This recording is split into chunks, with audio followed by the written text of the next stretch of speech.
मेवाड़ की धरती पर जब सूरज उगता था तो उसकी किरणें केवल पहाड़ों और किलों को नहीं छूती थीं, बल्कि उस मिट्टी में छिपे स्वाभिमान और स्वतंत्रता को भी जगा देती थीं।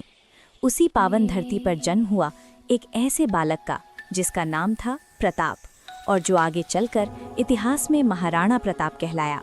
महाराणा प्रताप का जन्म 9 मई 1540 को कुंभलगढ़ दुर्ग में हुआ।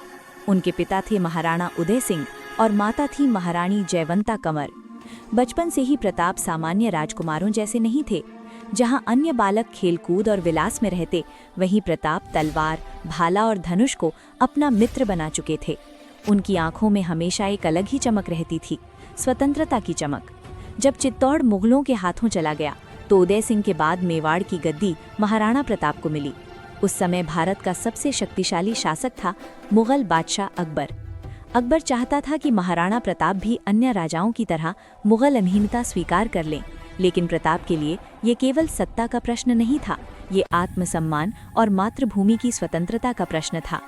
अकबर ने कई दूत भेजे, सोना, सम्मान और ऊंचे पद का लालच दिया गया। कहा गया, मुगलों की अधीनता स्वीकार कर लो, ऐश्वर्य मिलेगा। महाराणा प्रताप ने शांत लेकिन दृढ़ स्वर में उत्तर दिया, मेवाड़ का सिर झुके, ये मुझे स्वीकार नहीं। यही शब्द इतिहास बन गए। फिर आया वो दिन, हल्दी घाटी का युद्ध 1576। एक ओर अकबर की विशाल सेना, दूसरी ओर महाराणा प्रताप की सीमित शक्ति। लेकिन प्रताप के साथ था उनका प्रिय घोड़ा चेतक, जो केवल घोड़ा नहीं बल्कि युद्ध का सच्चा योद्धा था। युद्ध भयंकर था, तलवारें टकराईं, धरती कांप उठी। महाराणा प्रताप ने अकेले ही अनेक मुगल सैनिकों को धराशायी कर दिया। जब चेतक गंभीर रूप से घायल हुआ, तब भी उसने अपने स्वामी को सुरक्षित स्थान तक पहुंचाया और वहीं वीर गति को प्राप्त हुआ। चेतक की आंखें बंद हो गईं, लेकिन मेवाड़ का स्वाभिमान जीवित रहा। युद्ध के बाद महाराणा प्रताप को जंगलों और पहाड़ों में शरण लेनी पड़ी।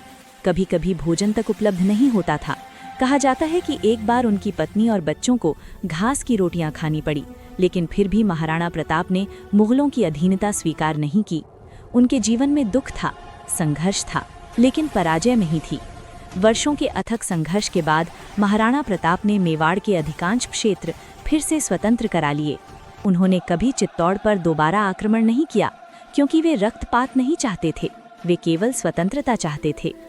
19 जनवरी 1597 को ये महान योद्धा इस संसार से विदा हुआ, लेकिन जाते जाते भारत को एक अमर संदेश दे गया। स्वतंत्रता से बड़ा कोई ऐश्वर्य नहीं और स्वाभिमान से बड़ा कोई मुकुट नहीं। आज भी जब भारत में आत्मसम्मान, साहस और बलिदान की बात होती है, तो सबसे पहले जो नाम गूंजता है वो है महाराणा प्रताप। वे केवल एक राजा नहीं थे, वे स्वतंत्रता की आत्मा थे। ऐसे ही देशभक्तों और महान योद्धाओं की सच्ची कहानियां जानने के लिए वीडियो को लाइक करें, अपने दोस्तों के साथ शेयर करें और चैनल को सब्सक्राइब करना ना भूलें।